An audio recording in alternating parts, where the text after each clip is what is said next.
Hello, everyone. Thanks for checking out this week's episode of Then and Now. I'm your host, Brandon Hodnett, and today I'm joined by Bill Schmidt from the class of 1976. I had the chance to speak with his father, Marshall, from the class of 1947 in our previous episode. Bill was a second generation tennis player at Swarthmore, and his daughter, Abby, from the class of 2016, continued the tradition into the third generation. Bill was a part of three Middle Atlantic Championship winning teams while majoring in history at Swarthmore. He is currently a senior VP for RBC Wealth Management in Philadelphia. Bill, thanks for taking the time to talk with me today on Then and Now. Sure. Um, Bill, first off, I want to talk about your connection to Swarthmore. I know your family has, deep ties to Swarthmore. Can you kind of get into a little bit about all of the Swarthmore connections before you and after you? Before me, it's both my parents went there. My two maternal grandparents went there, and my great grandmother on my mother's side went there. And my sister went there, and a fistful of cousins were there. I had two cousins, not first cousins, but cousins were there at the same time I was there too. And my daughter went there as well. She was fifth generation and graduated in 2016. So we go from the 1890s to 2016. Wow. And my grandmother served on the board for a long time, and my father was on the board for a while, and we're always involved in alumni affairs. So it's runs deep. And did you grow up right near Swarthmore too, right? Well, when I was, we grew up. I grew up in Swarthmore. We moved from Swarthmore to Princeton after my finished seventh grade, and then we've been in the Princeton. We were in the Princeton area from that point on, but remained close to Swarthmore. And actually, it probably made it easier for me to decide to go there since I hadn't spent my whole childhood in Swarthmore. So that was good. So you weren't tired of the area when you came back for college? No, yeah, I was familiar enough with it that it was good, but I wasn't. I didn't have Swarthmore exhaustion or anything. Gotcha. Now, growing up, what kind of stories would your parents tell you about Swarthmore? Any of them stick out to you? They don't. Nothing really sticks out to me, but it was kind of always a constant presence that. Between my parents and my grandparents, it just was, you just always, Swarthmore was just a part of everybody's DNA. And so, and the other thing for me, I had gotten to know the tennis coach through the summer tennis programs up in Princeton. He came up and worked with some of the better players. So part of what drew me to Swarthmore was having an opportunity to play for Coach Coleman. And that was, I think, probably tipped the scales for me to go to Swarthmore. I didn't apply I only applied one other place, but so, when you kind of know you have a safety school in your hip pocket, you don't have to apply to a lot of places. Yeah. And the irony is it turns out I was at best a marginal player. I didn't play my senior year. I played my first 3 years and was mostly a doubles player. Didn't play much singles at all. And as the team got better over the years, my participation shrank somewhat. But it was very close with all the players. We had a good bunch there, and it was one of the highlights of going to school there. Was just the friendships I created with all the tennis players. Yeah. One of whom actually I went to high school with too. So we played with Michel Glushevitz. We played together at Princeton High School, and then played together at Swarthmore as well. So it was good. And when we played against Haverford one year, I think there were two of us from our high school team at Swarthmore, and I think there were two from our high school team playing for Haverford. So it was like a mini high school reunion. That's interesting. But it was fun. Nice. I enjoyed it. And my roommate And it was one of those chance pairings, but my roommate and I roomed together 3 years. He graduated in 3 years, talking about being one of the bright ones. And he was also on the team. So, that was a good connection as well. And he and I have remained very close to this day. So it was, tennis was a big part of what I enjoyed most about going to Swarthmore, and the friendships, I think, more than anything else. What was Coach Coleman like? Do you have any memories of, what are your memories of him? What are some stories of Coach Coleman? Well, I know this is being recorded. By the end of my time there, I was not one of his favorite players, nor was he one of my favorite coaches. But my guess is that I was probably a little bit difficult to handle. So, and being a marginal member of the team, it was, my happiness was not of terribly concerning to him. What I will give him a lot of credit is that he really was the first to start actively recruiting, and I thought he did a wonderful job. And actually, it was counterproductive for me, because the better he recruited, the farther down the ladder I dropped. But he had a pipeline into Florida with Alan Petrine and Bob Mack and Barry Aidman and Andy Gladstein and others. And they were all good players. They were all capable academically. And so by time, and he recruited, he was an excellent recruiter, but I think in all of our opinions, he recruited the right kind of people. Larry Davidson's another one from the New York area who ended up being our number one, and was an All-American on the 77 team. And if I can make a shameless plug, the 77 team needs to get into the Hall of Fame. They won the NCAAs, and I think three members of that team were Division III All-Americans, and so I think it's a long overdue thing. But I think it will happen sooner rather than later. Absolutely. But so he was focused on improving the program, and I think he did it in the right way. He brought in people that were academically suited to Swarthmore, and also tremendous tennis talents as well. And I'm not sure how long he stayed there after I graduated. I didn't really pay that much attention to it. And then, of course, Mike Mullen came in and was there forever. So there have been, went from Faulkner to Cullen to Mullen, and that's probably spans a 70 or 80 year time frame. So there's and now Coach Bach, who I think is off to a good start. But so there's tremendous continuity there. And, I think Swarthmore, I think tennis is the kind of sport where you can recruit the type of student athlete that fits in at Swarthmore, but also is a talented tennis player as well. What did you study while you were at Swarthmore?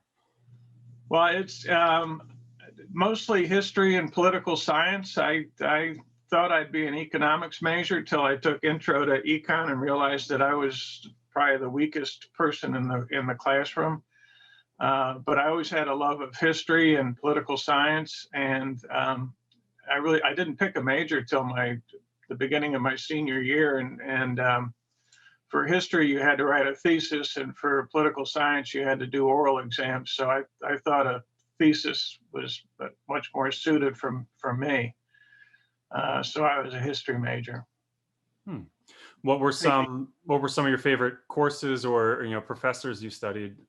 Well, I focused mostly on American history, and so Bob Bannister and Jerry Wood were the two professors at that time, and Jim Fields was another one who I took every course he offered. I thought he was fantastic. He was the only professor where I would sit in the front row as opposed to the back row, because he would sometimes make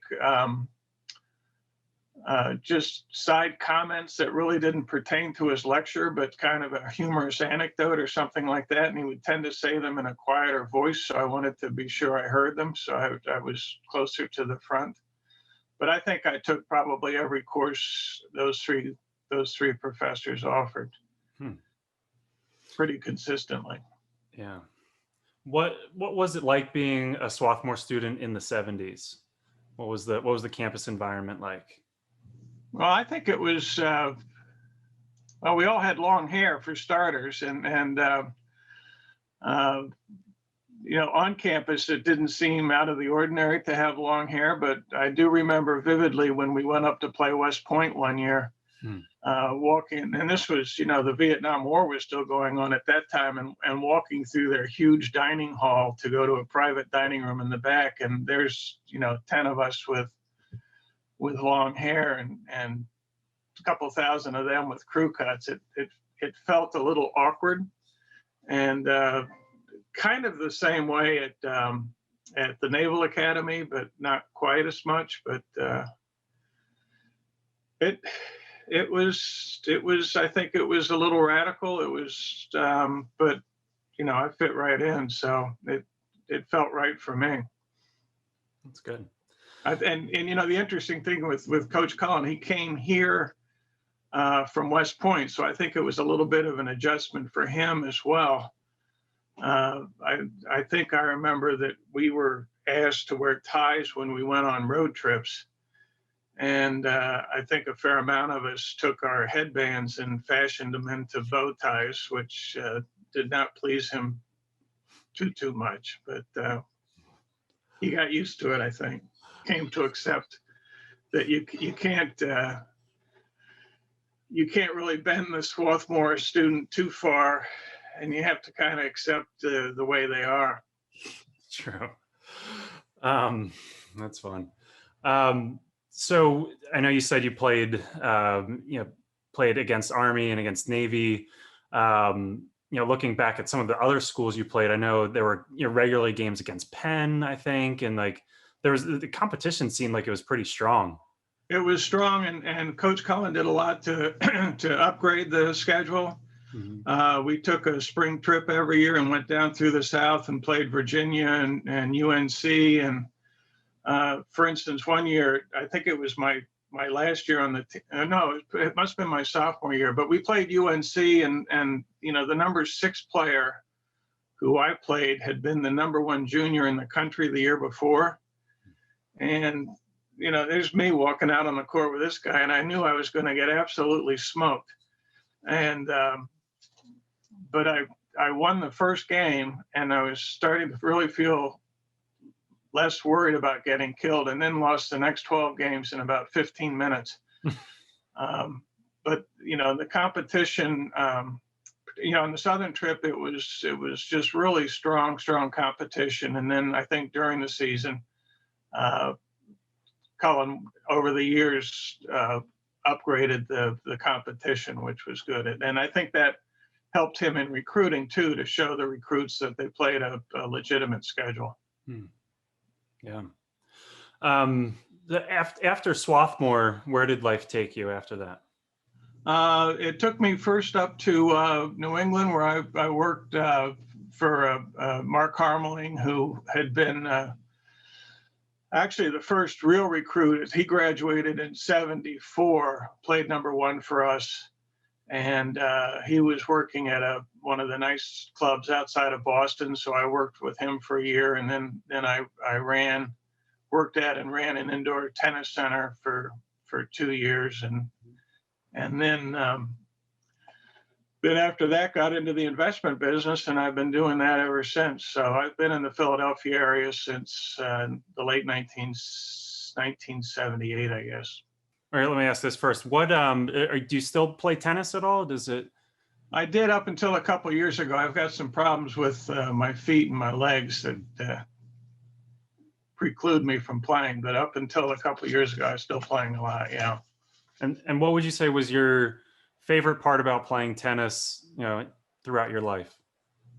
I always enjoyed doubles more than singles, and at Swarthmore, I played Alan Petrine, who was our number one at one point, he was my doubles partner. I always seem to seek out significantly stronger players for partners. That's always been my key to success. I played, in fact, Larry Davidson and I still kid about it.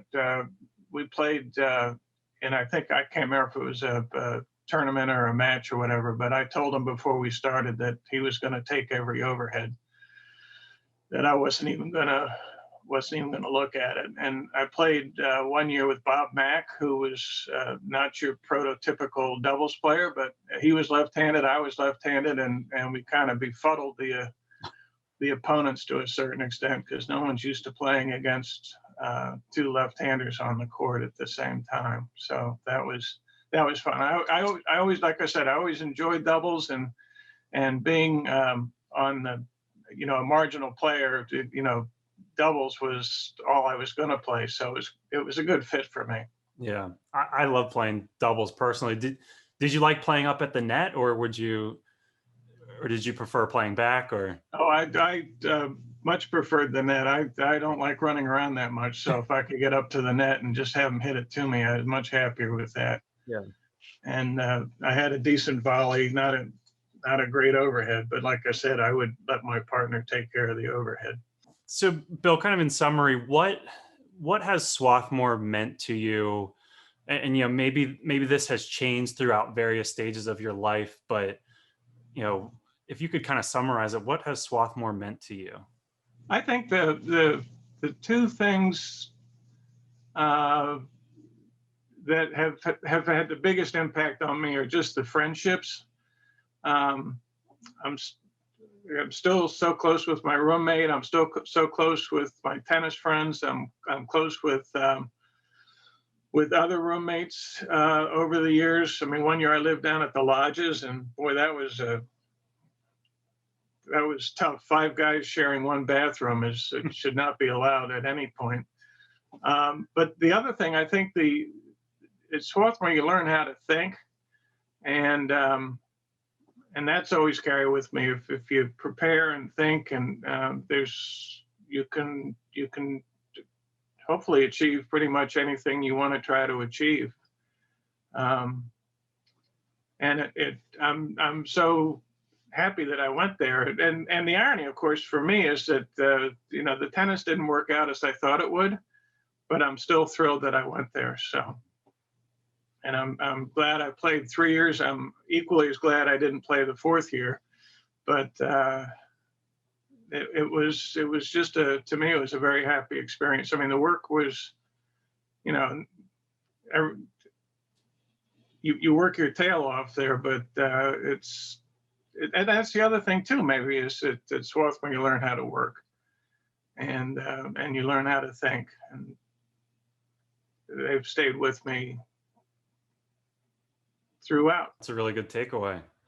Bill, are there any other thoughts or stories that you want to share before we wrap things up? I think most of the stories I shouldn't share. Southern trip, some years we had a lot of fun off the court, but we'll leave it at that. But I guess one of the other things, with the family connection, there was never any pressure on me to go to Swarthmore, and I never put any pressure on my daughter to go there. And she actually went elsewhere for her freshman year, and had been accepted at Swarthmore and didn't go, and then applied again to transfer and came in. So it's interesting that it's kind of in our genetics, but you're not pushed too hard, and particularly in my case, since I was not a classic scholar, I'm wondering if my parents had concerns about me making the cut there, but it was, and at graduation, we just lined up randomly to go into the amphitheater, and I was right near the end, and I saw my mother, and I told her that we were lined up by class rank, and which wasn't true, but she for a minute was a little bit concerned about that, but that worked out fine. So, but I loved it, and I'm grateful that I had an opportunity to go there. Well, Bill, thank you so much for talking with me today. I'm happy to do it. I've got well, look, I got my Swarthmore keychain on, so I'm still wearing the colors. So very happy to do it.